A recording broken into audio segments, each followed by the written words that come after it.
What's up, y'all? Justin back here again. I know I've been inactive on YouTube for the last little bit, but I've been in Mexico for 2 weeks living my life, so how about you off? Nah, I'm just kidding. Today we're going to be talking about how to shoot concert videography. Let's get into it.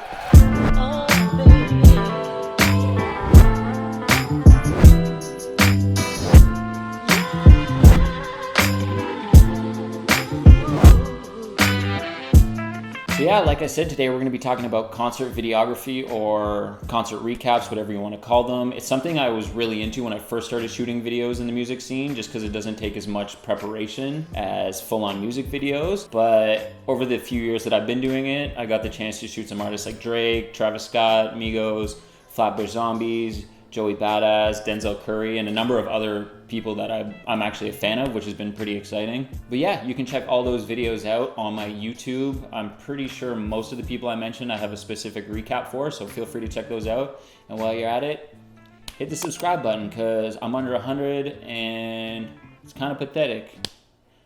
Yeah. Hello, darkness, my old friend.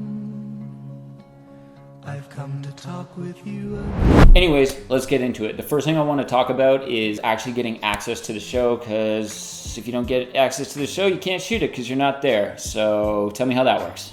So the first thing you want to have is a portfolio of something. You can find a lot of free shows around town that you can probably just get into. Do your best to get as much portfolio-worthy footage there, even if it's not a big artist. It'll help you get gigs later on because you can use those videos to pitch to promoters or whoever it may be to get into bigger and better shows, and you can just kind of work your way up the ladder. All right, so the first thing you're going to want to do is reach out to as many media outlets as possible. Ask if they can get you media access to whatever show you're trying to cover, whether it's a radio station or a blog or a big Instagram account. Just make sure you have that portfolio that we just talked about so you can send it to them, and if they do need someone to cover it, they may send it your way. If not, just keep trying. Eventually you're going to get one, and then you can keep building on top of that, and you'll get a rapport with these outlets, and then eventually they'll be messaging you to cover events that they need. Another thing I've done over the years that I've been shooting shows is befriend promoters. So if you can establish rapport with someone who's actually throwing shows, then you can kind of be the right-hand man. I know a lot of the shows I shot, like Flatbush Zombies, Joey Badass, and a couple other ones, Denzel Curry.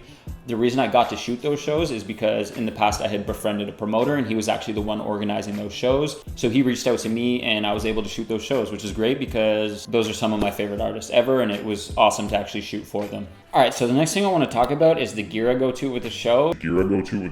So I usually tend to travel light for concerts. I'll just have everything I can fit into my backpack. So I'll travel with my Zion Crane, Sony A7S. I have two lenses. I'll use my 24mm and then something longer, like a 50mm. And that's about it, to be honest. Concerts are usually pretty good for lighting, so you don't have to worry about those. I am fortunate to have the A7S II, which is really good in low light. So as long as you have, I would say a stabilizer is really important so you can get those smooth shots that kind of set you apart from everyone else just shooting handheld. And even one lens and a good low light camera, you're well on your way to being able to shoot, and you'll have everything you need. So in terms of the footage I actually try and get while I'm shooting the show, I'll usually try and get a mixture of 24 frames per second, 60 frames per second, and 120 frames per second, just so I can choose between normal speed footage, slow-mo, and then super slow-mo, just so I have diversity in the editing. And before the show actually starts, once the crowd has started building, I'll usually go around and try and get some close-ups of the crowd, some establishing shots outside the venue, any sort of B-roll that isn't the artist on stage, just so I don't have to worry about that later on when the artist is actually performing, and I can worry about solely getting footage of him or her or them, whoever it may be. What I also try and do is I try and get as much diversity in my shots as possible. So I try and get extreme close-ups, medium shots, super wide shots with the crowd in it from the back of the venue, just so that in your edit, you're not repeating a bunch of shots. You kind of want to have a wide shot so you can cut into a close shot and vice versa. You want to have a variety of shots, get as much as you can so you're not struggling in the editing process. And I'll also try and get as much static shots, so just still shots, and then as much dynamic shots with my crane, whether it's dollying in and out, panning up and down, or going left and right, just to kind of mix up the camera movement, which seems more natural to the eye when you have a diverse amount of shots as opposed to just static shot, static shot, static shot. So you definitely want to make sure you get a lot of wide shots, or at least a few shots that show the entire venue with the crowd and the stage, just so that you can kind of intro the video with that, so the viewer kind of gets a feel for the venue itself. You can kind of tell how big it is, how big the artist is in turn because of their fan base. And something I try and do for smaller shows, if there's only like 20 people in the crowd, you kind of get right behind the first row of people and then focus on the artist, but you'll still get the back of the crowd's head, like the first row. So then you can kind of cheat it and make it look like there's more people in the crowd than there actually is. And this is a great tip if you're just starting out, because a lot of those shows won't be very packed venues. So try and use that, and it'll make your edits look a lot more full with people. Something else I like to do when I'm shooting concert recaps is make sure that I pick the song from the artist before I'm actually shooting the event, in hopes that they will perform it, and then I can shoot that at 24 frames per second and kind of use it like a performance shot would be in a music video. So I'll get right up close and I won't move around to get any other B-roll while they're performing that song, just so when I'm editing I can sync that and it'll be like a performance shot. It's just a kind of cool effect that'll spice up your edit and get you to stand out, but I've been doing it forever, so I'm sure other people have too, so maybe we should get new tricks. Who knows?